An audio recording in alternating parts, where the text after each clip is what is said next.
Assalamualaikum warahmatullahi wabarakatuh. Halo Sobat Hukum, kembali lagi dengan saya Safiatul Kalamnya Wijaya dengan NIM 24001003229.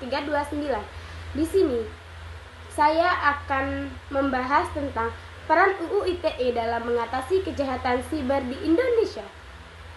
Langsung saja, di zaman sekarang, internet sudah jadi bagian dari kehidupan sehari-hari. Mulai dari belajar, bekerja, belanja, sampai mengobrol dengan teman atau keluarga. Semuanya bisa dilakukan secara online.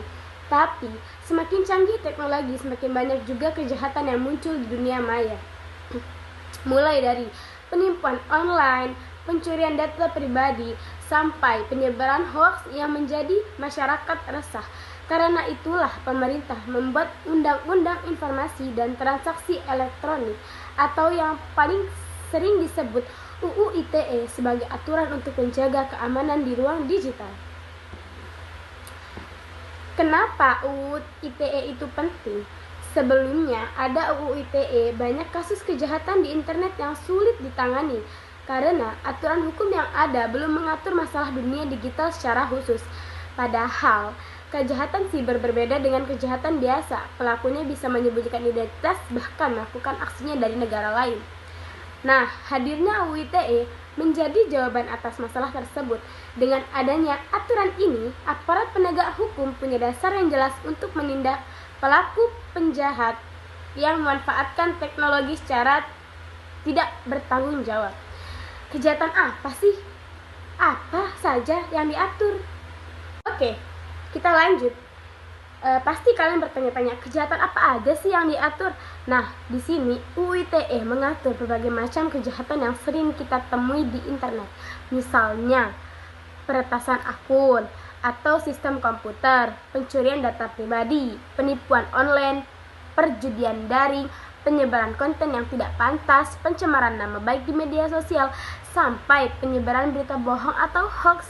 Selain itu, UU ITE juga mengakui bukti elektronik seperti chat WhatsApp, email, rekaman, percakapan, dan data transaksi sebagai alat bukti yang sah. Jadi, kalau terjadi kejahatan di dunia digital, bukti-bukti tersebut bisa digunakan dalam proses hukum.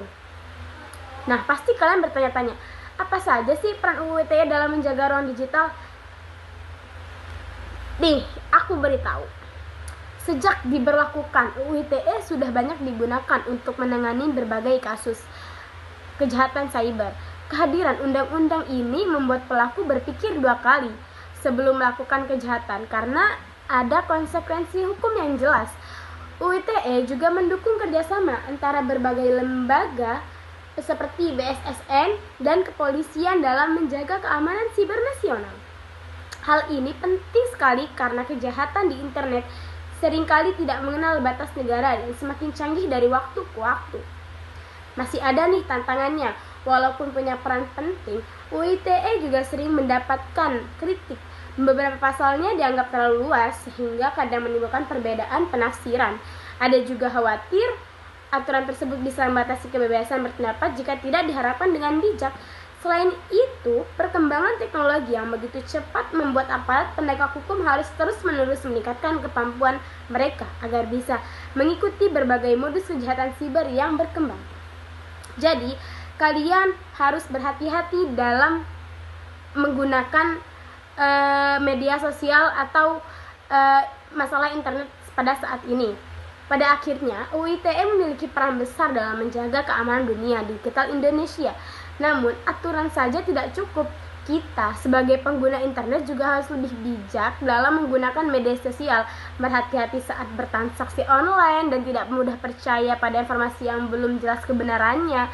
Kalau pemerintah, aparat penegak hukum, dan masyarakat bisa bekerja sama, ruang digital Indonesia tentu bisa menjadi tempat yang lebih aman, nyaman, dan sehat untuk semua. Sekian dari saya, kurang lebihnya saya mohon maaf. Wassalamualaikum warahmatullahi wabarakatuh.